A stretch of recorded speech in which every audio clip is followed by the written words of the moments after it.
जो कि माता पिता को प्राप्त होता है। भोले बाबा माता पार्वती हर्षित हैं। धीरे धीरे दोनों बाबा बड़े होने लगे।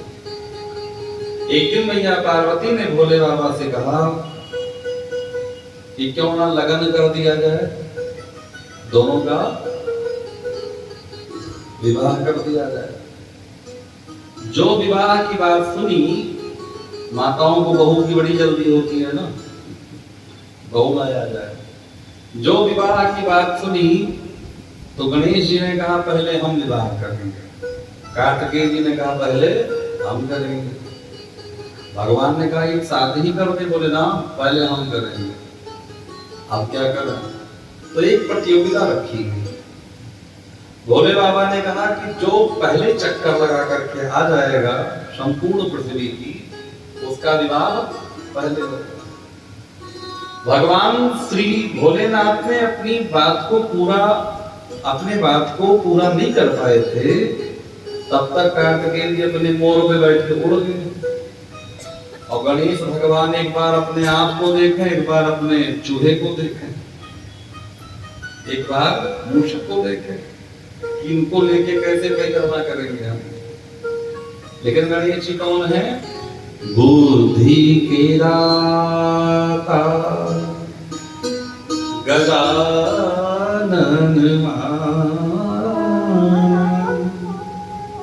कौन है? बुद्धि के दाता। गणेश जी ने भोले बाबा माता पार्वती को बिठाया और बिठा करके वहीं परिक्रमा कर दी, पूजा किया और परिक्रमा कर दिया, परिक्रमा कर दिया।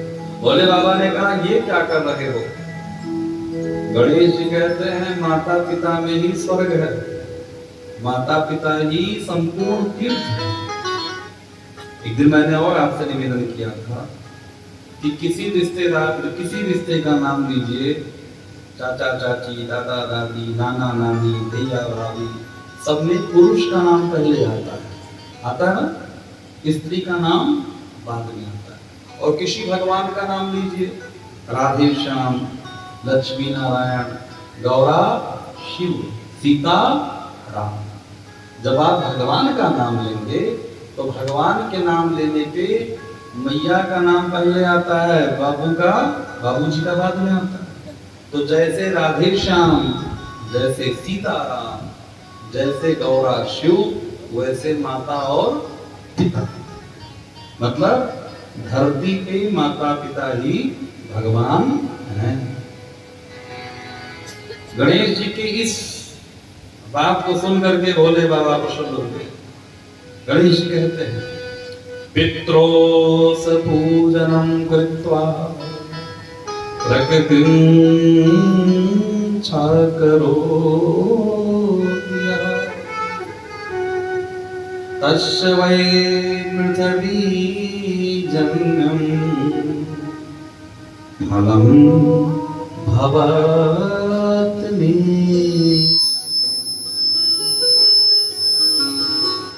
बोले हे पिताश्री, जो अपने माता पिता का पूजन करके उनकी परिक्रमा कर लेता है, उसे सहज ही संपूर्ण पृथ्वी के परिक्रमा का फल मिलता है। विश्व रूप की कन्या रिद्धि और सिद्धि, कौन कौन? रिद्धि और सिद्धि से दोनों से विवाह कर दिया गणेश जी ने। गणेश भगवान शिव का पूरा परिवार पूजा जाता है। कोई भी देवता ऐसे नहीं जिनके पूरे परिवार का पूजन हो। आप देखो शिव जी का माता पार्वती का होता है, गणेश जी का, रिद्धि सिद्धि का, और जब होते हैं शुभ लाभ इनका, सबका पूजा होता है, पूरे संपूर्ण परिवार का।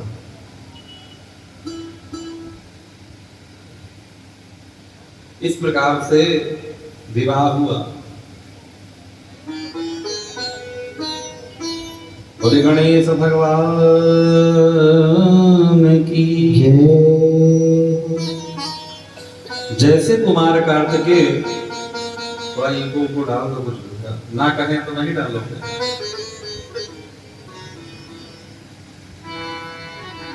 जैसे स्वामी कार्तिकेय लौट करके आए पृथ्वी का परिक्रमा करके, देखा कि यहाँ तो विवाह अभी साधे जा रहा है, ठीक करिए इसको, आवाज बने रहने दीजिए, धीरे धीरे हम बोल लेंगे, तो धीरे धीरे ऐसे बोलेंगे आराम से, लेकिन थोड़ा सा ठीक कर लीजिए कि आवाज ना बढ़ाइए, नहीं पीटी देगा, बाकी देख लीजिए।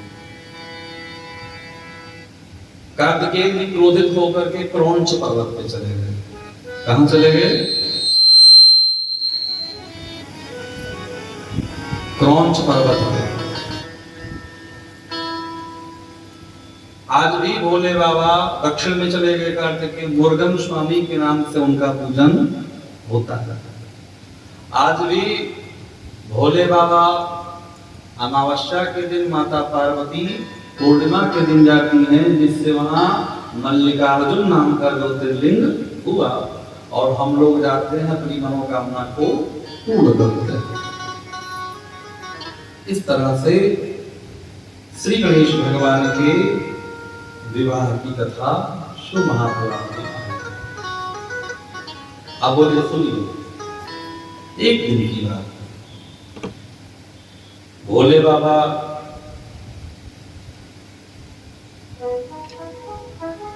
कैलाश के पर्वत पे और भैया पार्वती, एक दिन भोले बाबा वट वृक्ष के नीचे गए। वट वृक्ष के नीचे क्या करते हैं भोले बाबा? बोले कैलाश के पर्वत पर एक वट वृक्ष है। वट मतलब बरगद। बरगद जानते हैं ना? बरगद का जो वट सावित्री आप लोग व्रत करते हैं, वृक्ष है। उस वृक्ष के नीचे भोले बाबा बैठ करके तपस्या करते हैं। क्या करते हैं? तपस्या। हम जितने भी जो गृहस्थी लोग हैं, जो साधक है, उसे अपने घर में एक नियम बनाना चाहिए। कहाँ बैठ के खाना है, कहाँ पूजा करना है, कहाँ सोना है, कहाँ बातचीत करना है और कहाँ लड़ाई करना है, इसका भी जगह बनाइए। हाँ, ये नहीं कि जहां मनो वहां शुरू हो जाइए। कुछ लोग बेड पे ही बैठे बैठे खाना शुरू कर देते हैं। शुरू करते नहीं, जहां मनो वहां नहीं, एक स्थान घर में सुनिश्चित होना चाहिए। आपने कथाओं में श्रवण किया होगा कि पहले के समय में लड़ाई वाला भी घर अलग बनता था, पता है कि नहीं? हाँ, वो भवन। आपने सुना होगा राजा महाराजा के बहुत सारी और स्त्रियां होती थी, तो जो नाराज होता था वो बवाल नहीं करता था, वो जाके कोप भवन में चुपचाप बैठ जाता था। राजा साहब जब रात दरबार से जाते थे तो एक बार कोप भवन में झांक लेते थे कि आज पंगा है कि रात ठीक से बीतेगी। मतलब क्या है? आज के समय में घर वाले जो बच्चों के सामने लड़ने लगते हैं माता पिता, इसका बच्चों पे गलत प्रभाव पड़ता है। बच्चों पर गलत प्रभाव। कौन सा ऐसा घर है जहां लड़ाई नहीं होती? बताइए, कोई ऐसा घर है? सबके होती है, लेकिन लड़ना कहाँ है इसका भी स्थान तय कर लीजिए कि ऊपर वाला एक कमरा किनारे वाला। लड़ना हो तो उसी में ऐसे बोले आइए वहीं चलिए, वहीं चलिए। हाँ, ये नहीं जहां मन हो तहां लड़ना शुरू कर दे, जहां मन हो वहां। हाँ, सब स्थान है। मैंने आपसे निवेदन किया था ना, कथा क्या है? बोले आर्ट ऑफ लिविंग, जीवन जीने की कला सीखिए। जीवन अगर जीने की कला आ गई ना तो यही स्वर्ग है। हमने कहीं सुना था कि एक घर में सासू माता ने कहा कि हम तो स्वर्ग चले जाएं, ससुर ने कहा हम भी स्वर्ग चले जाएं, ननद ने कहा हम भी स्वर्ग चले जाएं, बहू ने कहा तब तो हमारे लिए यही घर स्वर्ग हो जाएगा। जब आप तो स्वर्ग चले जाओ तो यही स्वर्ग हो जाएगा। हाँ? स्वर्ग कहीं है कि नहीं कुछ पता नहीं है, लेकिन अगर ठीक से जीवन जिया जाए तो यही घर में ही स्वर्ग है। भोले बाबा क्या कहते हैं, क्या करते हैं भोले बाबा? मानस में तुलसी बाबा लिखते हैं परम, क्या हुआ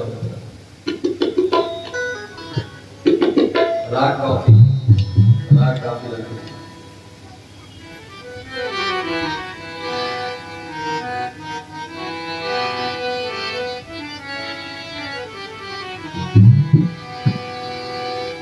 परम राम गिर बर कैलाश, परम राम गिर बर कैलाश,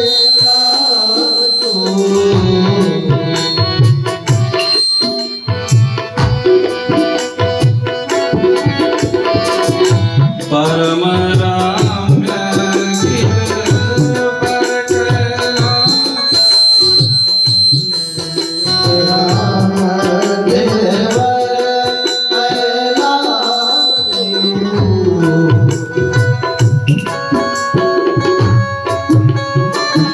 सदा जहाँ शिव उमा निवास, सदा जहाँ शिव उमा निवास, सदा जहाँ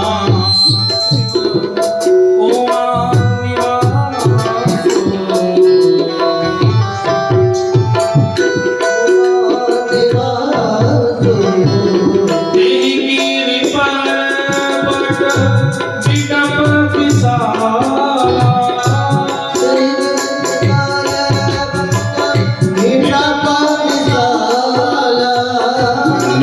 नूतन सुंदर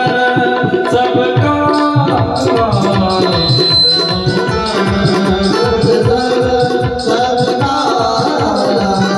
नित नूतन सुंदर सबका, नित नूतन सबका, नित नूतन सुंदर सबका।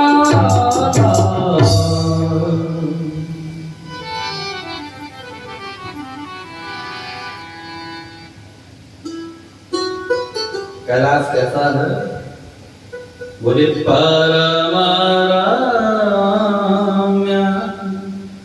गिरवर कैलाश,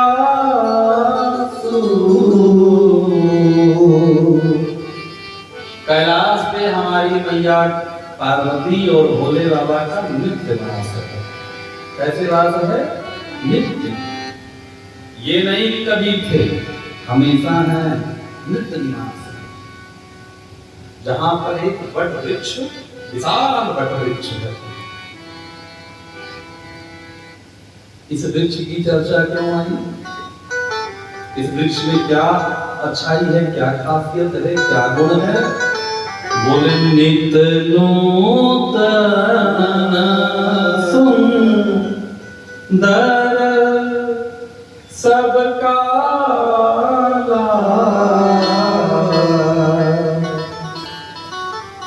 इस वृक्ष में कभी पतझड़ का आगमन नहीं होता। नित्य नूतन, नूतन मतलब नया, हमेशा नवीन बना रहता, हमेशा पुष्पादिक आच्छादित रहते हैं, पुष्प आच्छादित रहते हैं। क्यों? क्योंकि इसी वृक्ष के नीचे भोले बाबा बैठकर भजन करते हैं। जिस घर में भजन होता है ना, वहां दिव्यता अपने आप आ जाती है। जिस घर में भजन पूजन होता है, वहां दिव्यता अपने आप आ जाती है। दिव्य स्थल है। एक बार की बात, एक बार कहीं कर प्रभु गया हूं, भगवान गए और भगवान ने जो वृक्ष को देखा तो प्रसन्न हो गए। और क्या किया भगवान ने? निर्करडासी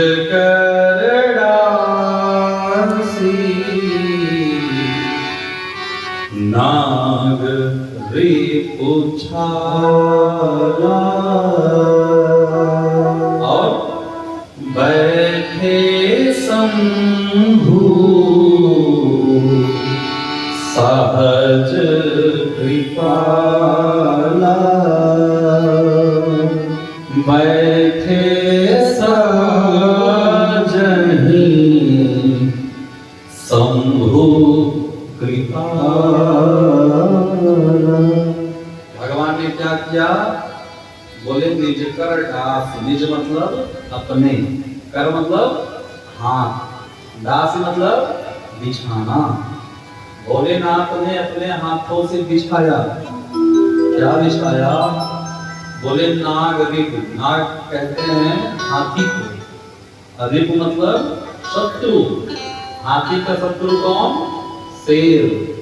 यानी नाग रिपु छाला मतलब ने विचर्म बिछाया। लोगों ने कहा क्यों दास दासी नहीं थे क्या? भोले बाबा ने अपने हाथों से क्यों बिछाया? गण थे बुला लेते। बोले नहीं, कथा से शिक्षा लीजिए। साधक को, बच्चों को, जो पढ़ रहे हो बच्चे, उनको सबको अपना काम स्वयं करना चाहिए। ये नहीं कोई आवे तो बिछावे। कोई आवे, कुछ बच्चे कहते हैं ना कि वो मम्मी मुझे सुबह 6 बजे जगा दीजिएगा, पढ़ना है। जो जगाने के बाद पढ़ेगा वो क्या पढ़ेगा? हाँ? माता पिता को चाहिए कि अपने बच्चों को ये शिक्षा दें कि बच्चे सुबह सो करके उठें तो अपना बिस्तर, अपना चद्दर स्वयं गोला करके रखें, स्वयं बटोर के व्यवस्थित करके फोल्ड करके रखें। जो अपना चद्दर नहीं फोल्ड कर पाया वो जीवन अपना खाक संभालेगा। कब तक माता जी साथ रहेंगे?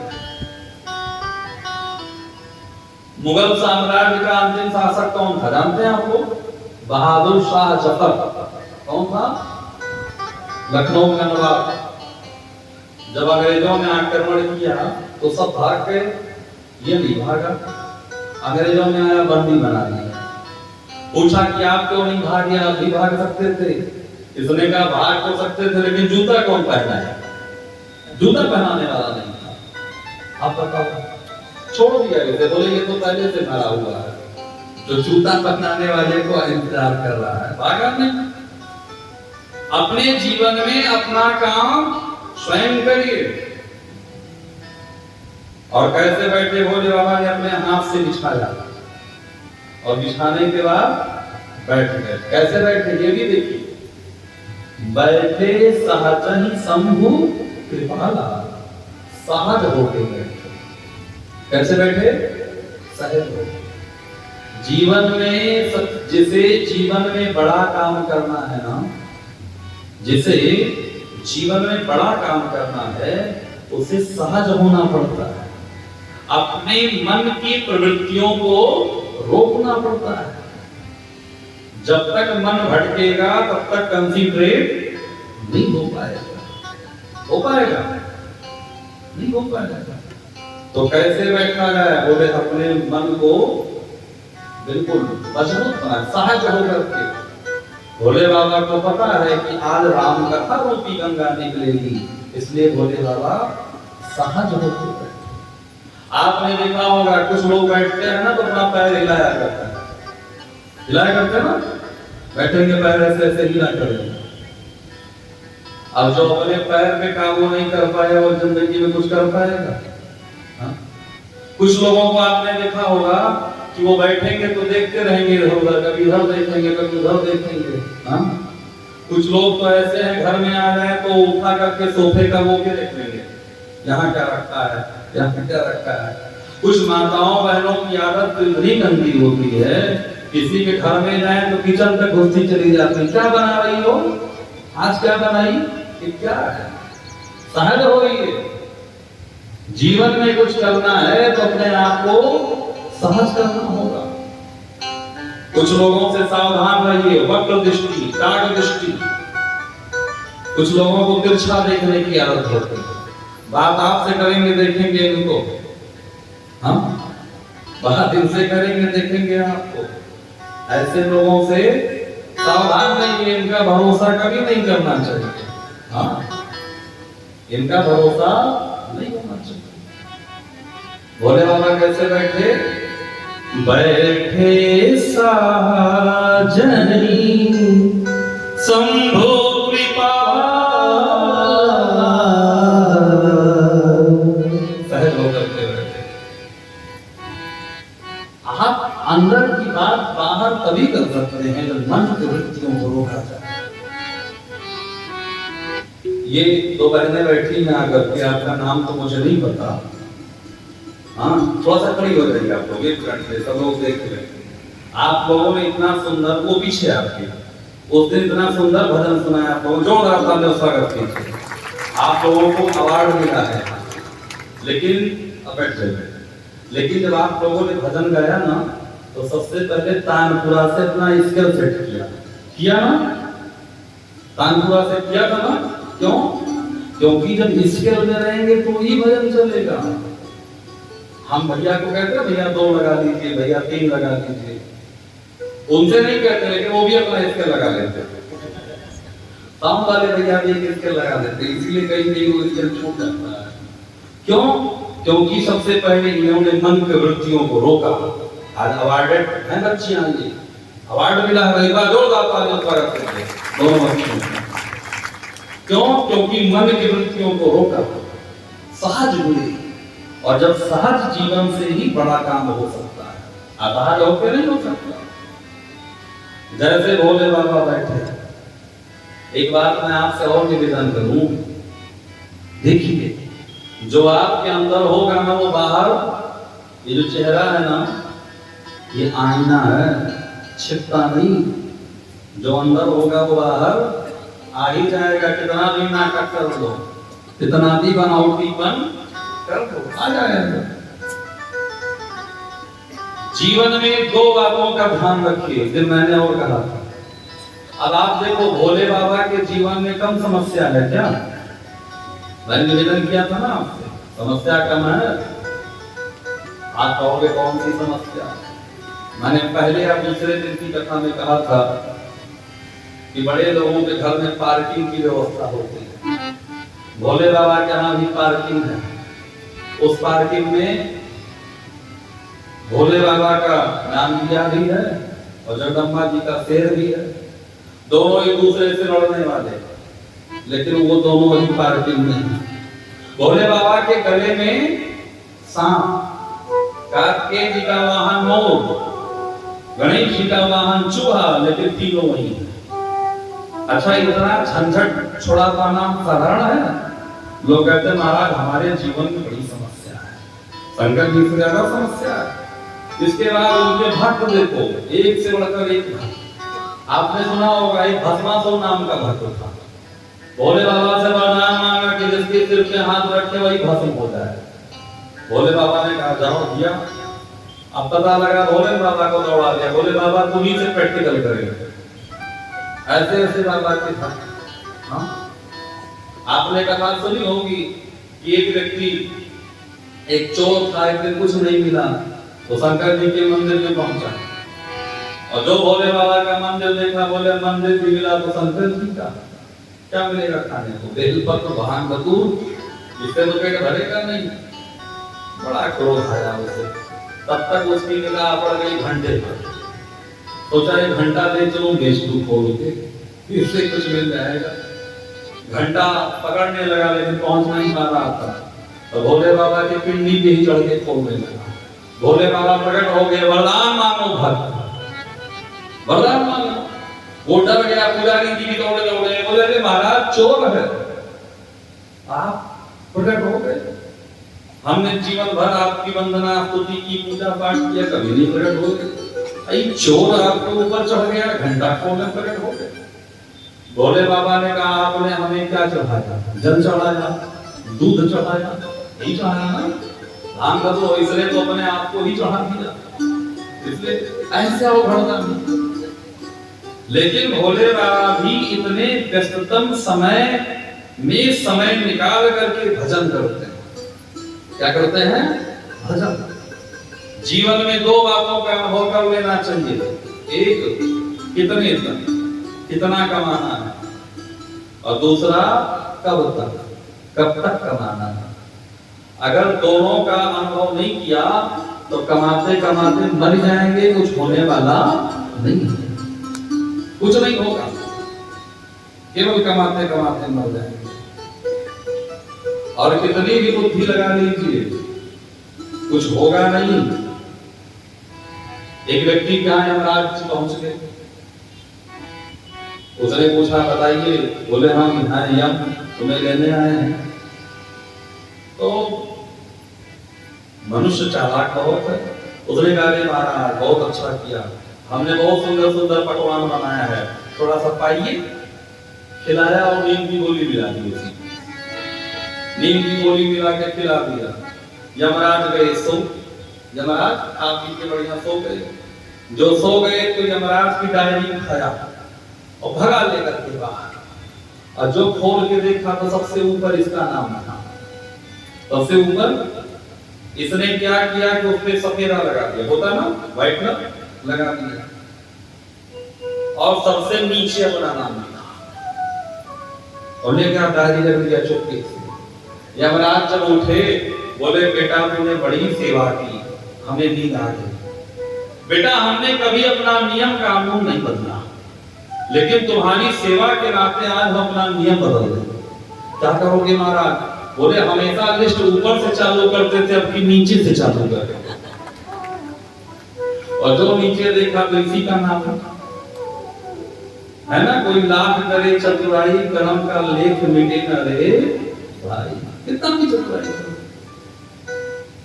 बाबा शांत होकर के बैठे।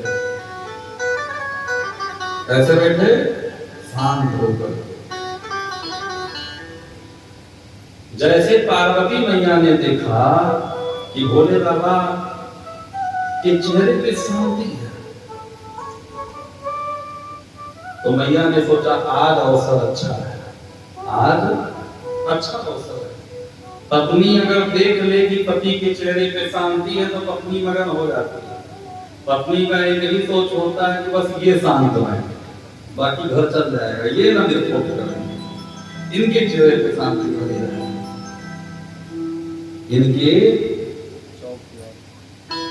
इनके चेहरे पे शांति बनी रहे। क्यों? बोले तो इनके चेहरे पे शांति रहेगी तो सब कुछ शांत रहेगा।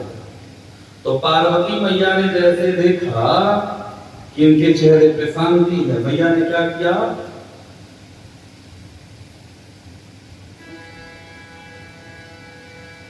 मैया ने क्या किया? पार्वती भर अवसर जानी, पार्वती भर अवसर जाने, पार्वती भर अवसर जानी, अवसर जाने गई शंभु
जैसे मैया पार्वती ने देखा कि अवसर अच्छा है, तो क्या की पार्वती भर अवसर जागे। हर अवसर समय पत्नी को पति से कुछ कहना हो, बच्चों को पापा से कुछ कहना हो तो सही अवसर पे कहिए। सही अवसर पे भैया पहुंच गए और पहुंच करके क्या किया, जैसे मैया पहुंची तो भोले बाबा ने क्या किया, बोले वाम भाग आसन धर दीना। बायां भाग कल परसों आपने सुना था सती मैया को आसन दिया, सामने दिया था सम्मुख शंकर आसन दीना, लेकिन आज बाएं आसन दिया और आसन ही नहीं दिया, जान प्रिया आदर अति कीन्हा, अति आदर किया। अच्छा आप बताइए, पति को पत्नी का आदर करना चाहिए कि पत्नी को पति का आदर करना, बताइए। हाँ अच्छा, ये जो पीछे बैठे ये लोग खाली ये सुनते हैं कि आगे वाले को किसको किसका आदर करना चाहिए, बताइए। दोनों को एक दूसरे का आदर करना चाहिए, है ना। लेकिन हमेशा छोटे को बड़े का आदर करना चाहिए। लेकिन यहाँ आपको कथा बताती है कि जब कभी छोटा भी बड़ा काम करने लगे तो बड़े को भी छोटे को आदर देना चाहिए। भोले बाबा ने अति आदर किया। अब एक बात और व्यवहार की समझ लीजिए, व्यवहार की बात।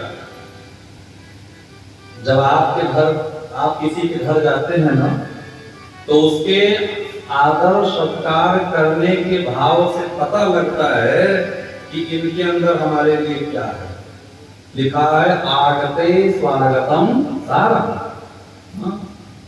एक संत कहते थे किसी के घर जाइए 2-4 दिन रुक ले, और अगर 3-4 दिन रोज रोज वही लौकी की सब्जी घूम घूम आने लगे तो समझ जाइए कि ये चाह रहे हैं कि महाराज ने तो बार बार अगर वही चीज आने लगे तो आदर करने से पता। अच्छा आप विचार करिए, एक बात बताइए, आपका कोई सबसे प्रिय आपके घर में आ गए तो उसे कहाँ बैठाएंगे? अपने बेडरूम में लेके जाएंगी ना, कोई बचपन वाली सहेली आ जाए बेडरूम में लेके जाएंगे, उससे कम कोई आवे तो ड्राइंग रूम में बैठाएंगे, हाँ?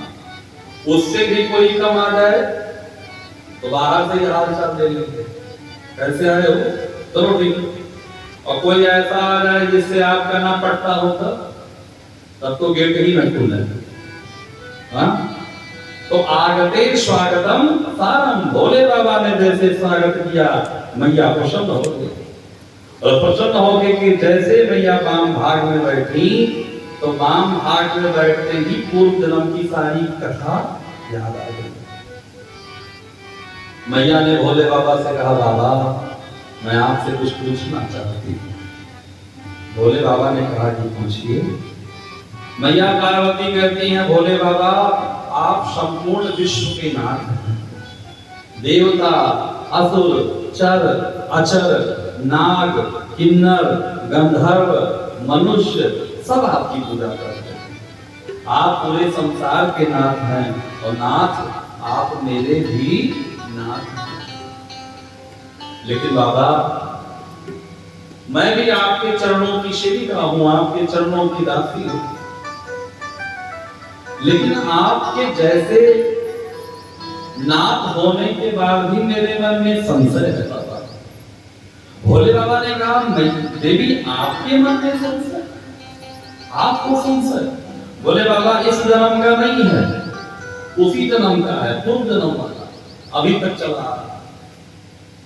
बाबा लेकिन आज ये पार्वती आपकी पिछले जन्म के सती की तरह विवाद नहीं करेगी। आज ये पार्वती आपसे संवाद करेगी। ध्यान करिए, विवाद करने से समस्या जन्म लेती है और संवाद करने से समस्या समाप्त होती है। इसलिए कभी किसी के साथ बैठिए तो विवाद में मत फंसिए, संवाद में बैठिए।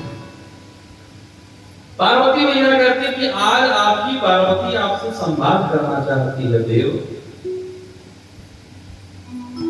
सब कहते हैं राम जी ब्रह्म है, वेद वेद कहता है कि राम ब्रह्म है।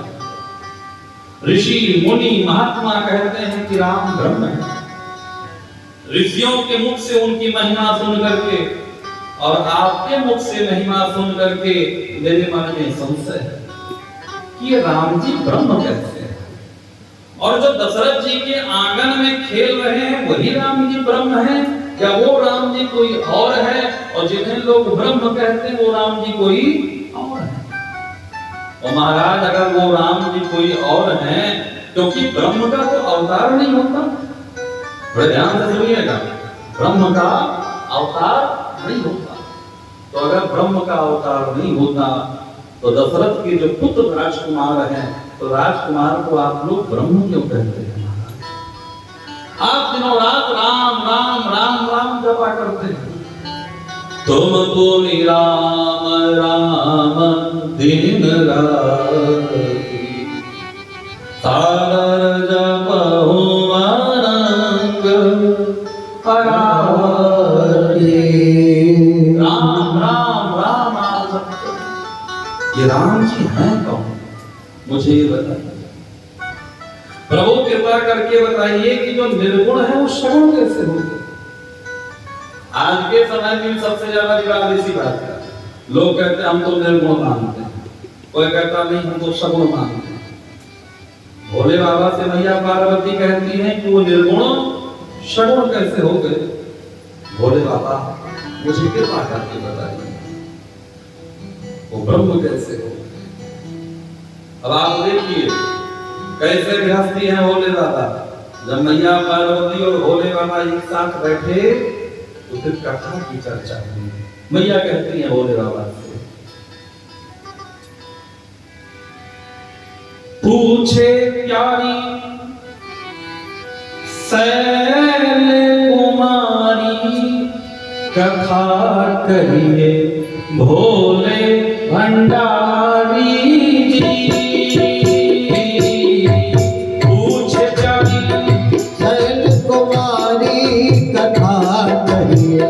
भोले भंडारी हो पूछ प्यारी शैल कुमारी कथा कहिए भोले भंडारी जी।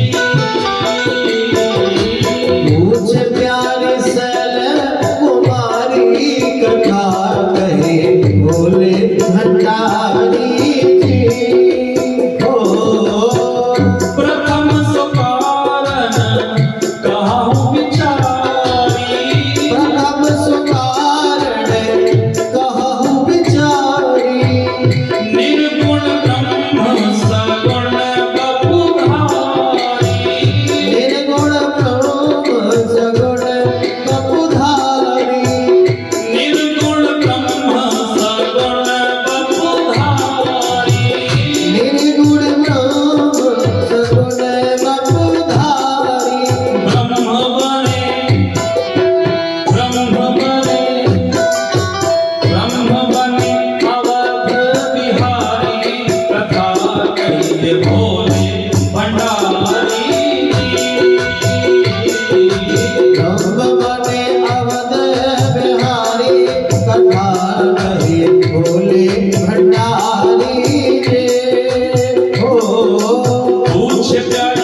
भोले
पूछे प्यारी सैल कुमारी कथा कहे भोले भंडारी।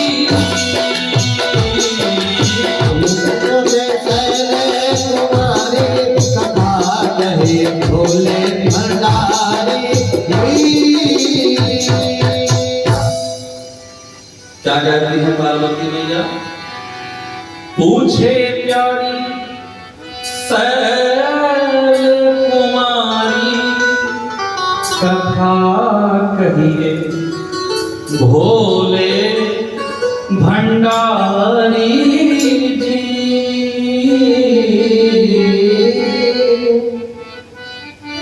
मन की व्यथा कैसे दूर होगी? कथा से। मेडिकल स्टोर में हर चीज की दवाई मिलेगी ना, लेकिन आप जाएंगे बोलिए हमारा मन नहीं लग रहा है तो खुराक लीजिए, तो है कोई दवा जो मन लगा दे?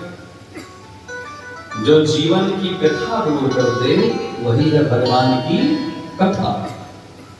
मैया कहती है प्रभु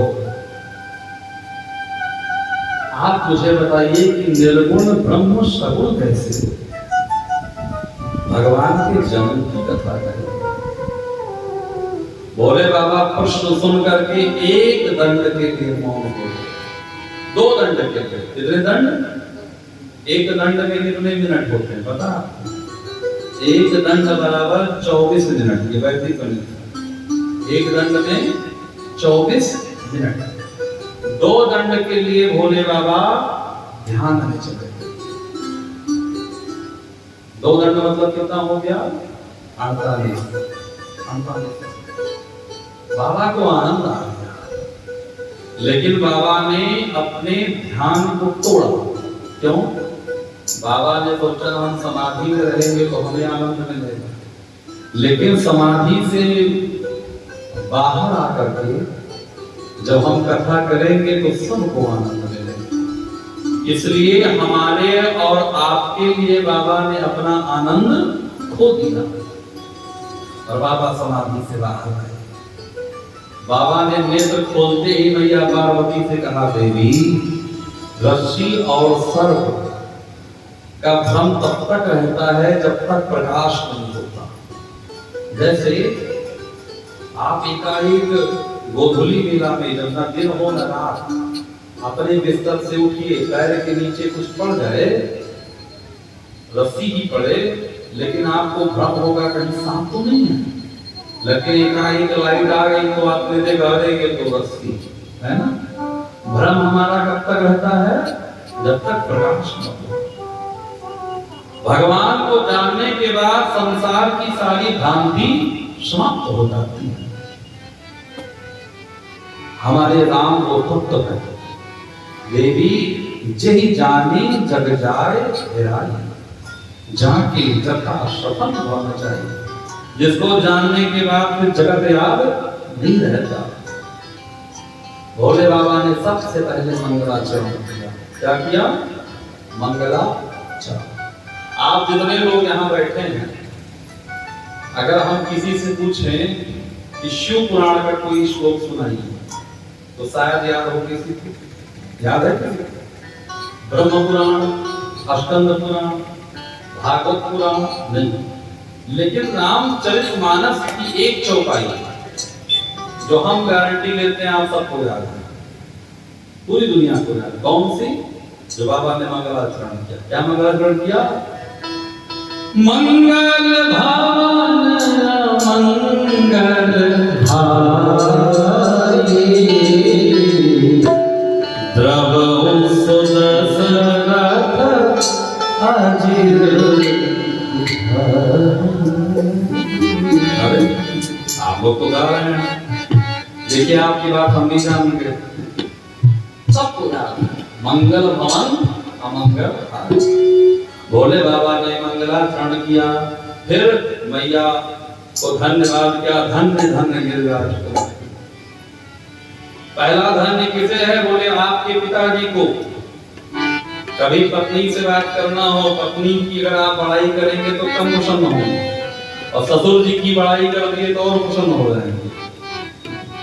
तो भोले बाबा ने ससुर जी की बड़ाई की, पार्वती जी को सुनो, भोले बाबा कहते हैं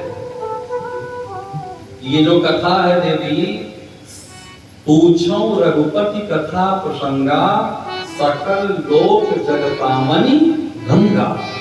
ये कथा क्या है? बोले तीनों लोगों को पावन करने वाली गंगा। एक गंगा है जो हरिद्वार में है, प्रयागराज में है, वाराणसी काशी में है, जहां आप स्नान करने जाते हैं। लेकिन वहां जाएंगे तब आप स्नान करेंगे, और वो गंगा तन के मैल को धोती है। लेकिन ये जो कथा रूपी गंगा है, ये मन के मैल को धोती है ना।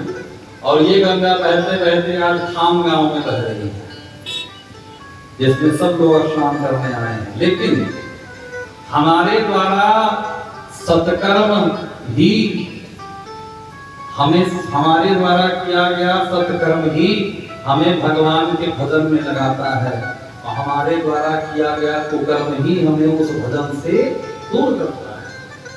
क्या इतने लोग भी हैं खाम गांव में? लेकिन जैसे मैंने एक दिन निवेदन किया था ना आपसे कि ठंडी के समय में लोग गंगा जी में जाते हैं दूर से ही, क्योंकि उनका जो पाप है वो उन्हें गंगा स्नान नहीं करने देता। इसी तरीके से कथा जो हो रही है गंगा है, लेकिन जिसका पाप ज्यादा भोजनी होगा उसे यहाँ आने नहीं देगा। आप लोग कथा सुनने के लिए बैठे हैं, आपके ऊपर भगवान की बड़ी कृपा है। क्यों? क्योंकि आवत यही सब अति कठिनाई। बहुत सारे लोग हैं जो अपना काम छोड़ के आए हैं। ये कैसे हो पाता है? क्योंकि आपका जो किया गया